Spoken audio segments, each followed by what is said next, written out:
Today on the CTV News at 5, Lethbridge police lay charges in a double murder. Plus, a Medicine Hat man abandons the appeal of his 3 first-degree murder convictions. And the Chief Mountain border crossing is now open for business.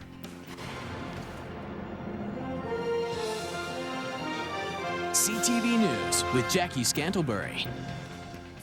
Good afternoon. Lethbridge police have laid charges in the city's first ever double homicide. Autopsies have confirmed that 35-year-old Marty Steele and 30-year-old Aaron Thacker were stabbed to death. Police have charged 28-year-old Cody Blue Fable from Lethbridge in their deaths. He appeared in court this afternoon on 2 counts of first-degree murder, as well as robbery and weapons charges. Terry Vogt reports. Police described this murder investigation as a huge undertaking, one that has involved up to 30 investigators, including plainclothes and uniformed officers. Their efforts, combined with a large number of public tips and evidence gathered during 3 days of searching, has resulted in charges against 28-year-old Cody Blue Fable, a Saskatchewan man who recently arrived in Lethbridge. This investigation has conclusively identified that Mr. Fable is the lone subject responsible for this crime. This was a drug-involved, motivated, targeted crime that unfortunately met with the demise of the 2 victims of homicide. Investigators say cell phone activity, subsequent interviews, and public tips all played a role in gathering the evidence needed to lay charges.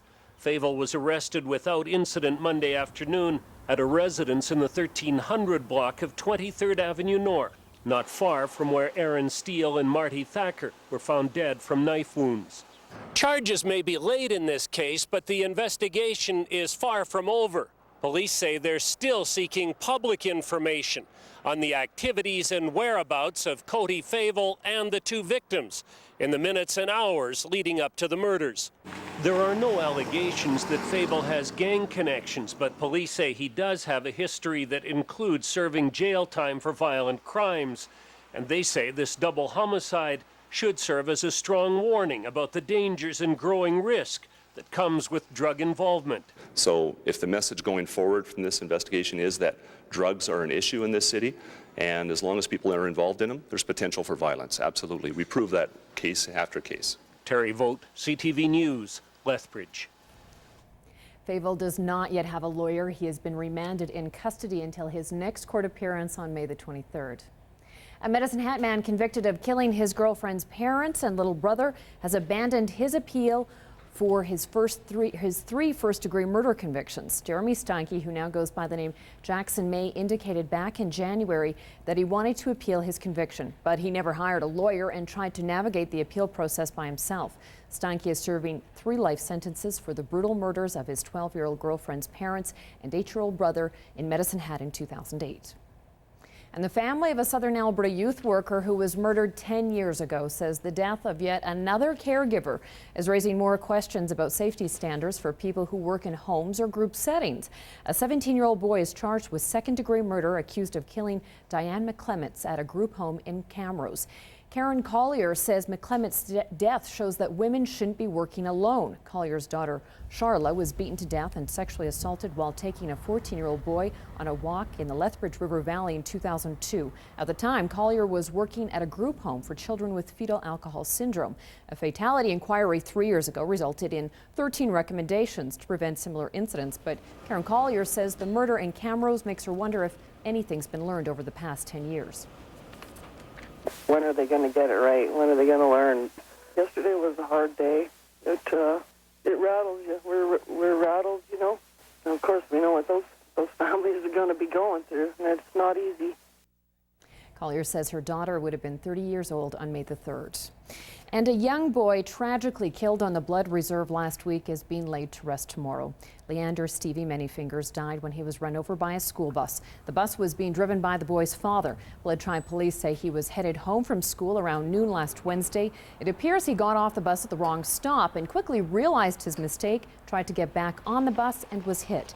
Police don't expect to lay any charges. The funeral is being held tomorrow morning at the Legacy Funeral Home in Cardston. His family has asked for privacy during this difficult time.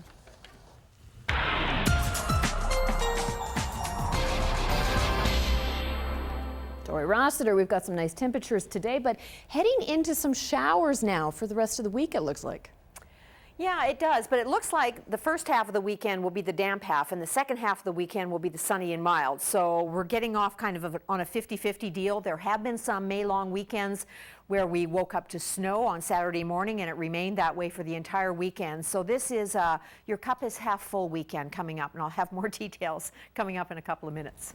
Thanks, Dory. Well, if you're planning on going camping this May-long weekend, a massive fire ban is now in place. It was put into effect yesterday due to the dry conditions, although that could change as we get closer to the weekend. The ban is from just outside of Waterton Lakes National Park to north of Manning and east to north of Fort McMurray. The ban does not actually extend inside Waterton Park, which means campfires in fireboxes is allowed in the national park. Elsewhere, though, the ban prohibits outdoor fires, fireworks, and portable campfires. As of this morning, there were 50 wildfires burning in Alberta. And speaking of wildfires, today is the one-year anniversary of the fire that devastated Slave Lake. I stand here on one hand wanting to celebrate everything that is going on in your community, and on the other hand, I still feel the need to take a moment to think about that terrible day and everything that you have gone through in your own lives. Residents still trying to heal wiped away tears as they watched a video documenting the wildfire and its path of destruction. By the time the flames were put out, nearly 400 homes, apartment buildings, and businesses were gutted, leaving hundreds of families homeless. Neighborhood barbecues and concerts are planned to mark the anniversary, but some residents say they don't want to remember the disaster. Well, the Chief Mountain Border is now open for business. Our CTV cameras got an all-access pass as crews opened up the facility for its 76th year. Set against a mountainous backdrop, the border draws thousands of people back each year. That includes some of the staff. Here's Daryl Rummold with the story. 30 years ago, Gary Selk began his summer job here at Chief Mountain Border Crossing with Canadian Border Services. This morning, almost 3 decades to the day later, he made the picturesque drive into Chief Mountain to begin the process of opening it up for another season. We had a little different uniform back then with a peacock blue shirt and baby blue pants and all of that. And times have changed in terms of the uniform and the job that we do and the tools that we have. It's completely different surroundings and completely different job and organization now. The Port of Chief Mountain opened in 1936 and falls on the boundary of Waterton Lakes National Park and Glacier National Park in Montana. In the early 30s, this was more like a remote camp and the beginnings of the International Peace Park.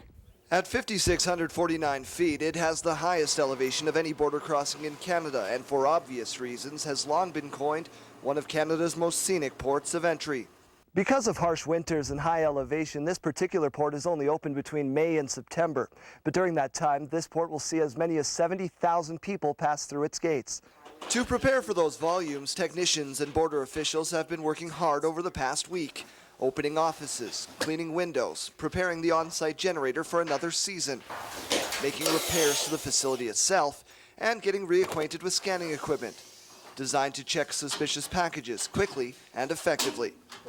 It's always very exciting to open this port up. It truly has been the highlight of my career working up here for 5 summers and the privilege to supervise this port this year, and we're really looking forward to it. Absolutely. Yeah, I wouldn't be here if it wasn't for my time at Chief Mountain, so it's a great place. Selk says while aspects of the job have certainly changed, the backdrop never really has, and he hopes it never really will. Daryl Rummold, CTV News, at the Chief Mountain Border Crossing. The Chief Mountain Border Crossing is open between 9 a.m. and 6 p.m. 7 days a week, and those hours will be extended in June. Well, the Lethbridge and District exhibition is making some changes thanks to a loan from the city. City Council signed a new 15-year lease with the exhibition worth $4.6 million, and the money will go towards upgrading facilities, including sewer and water lines, as well as improvements to infrastructure. Ground officials had talked about a possible relocation in the past, but decided the exhibition's current location in Lethbridge is where they will continue to operate and develop. Administration says the timing of the grant can come at a better time. In some respects, in terms of the maintenance backlog issues that we're dealing with, electrical, some of the roofing conditions that we're dealing with here, it was becoming quite critical in terms of maintaining the comfort of our patrons here at our event. So the timing is very important for us. And the renovations will begin immediately following Whoop Up Days in August. Slumping on Whoop Up Drive caused some minor traffic disruption yesterday, but it wasn't as serious as it could have been. City officials were concerned there might have been a sinkhole under the pavement, but crews discovered there was just some minor soil erosion. Traffic was reduced to one lane while workers investigated and repaired the area. That also led to rush hour delays on Highway 3 as West Side drivers searched for an alternative route. We've noticed over the last day, especially now with the heat, with the hotter weather, that there's been a soft spot developing in Whoop Up Drive westbound here. As you know, there's always slippage in the coulees, and it just seems to be active in this section right here now. More road work is planned for sections of Whoop Up Drive this summer. Portions of the east and westbound lanes will be milled, leveled, and resurfaced around the middle to late July. Training horses can be tough, but training them to sit still for a photograph can be even harder. This week's Farm TV explains the art of horse photography. Arto Tajarian has been interested in horses and photography most of his life. I studied photography in Montreal and New York, the New York school, and worked for a photographer there in Montreal. Arto was teaching a seminar on how to photograph your horse at the main event Equine Education and Trade Fair in Red Deer, Alberta. I kept going in my photography, and I had horses, loved horses. I still have my own horses. I trained them, showed them. And so it was a good marriage between the two. I thought it was a good fit. Arto says the main thing in photographing your horse is patience. Especially like if I'm shooting in a setting with my lights and backdrops, I make sure that the horse gets there, has a chance to look around and relax and, breathing and calming.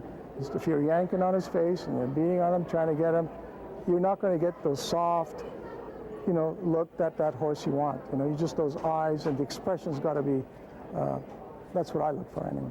So take your time, patience. You got to have patience.